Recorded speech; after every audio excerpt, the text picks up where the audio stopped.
Ma guarda, qua non si tratta di essere favoriti o non favoriti, quindi non si tratta, poi ognuno può esprimere la propria opinione. Cioè,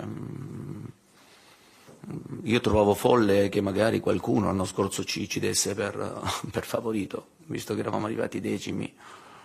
fuori dalle coppe e comunque avevamo delle problematiche serie e importanti, quindi non mi permetto di dare del favorito a nessuno, so solo, ribadisco un concetto che Milan, Inter, Juventus sono tre club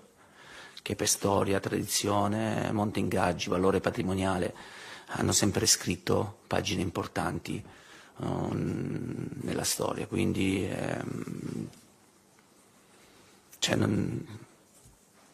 sono comunque squadre forti, poi favorito, non favorito, questi sono giochetti, giochini che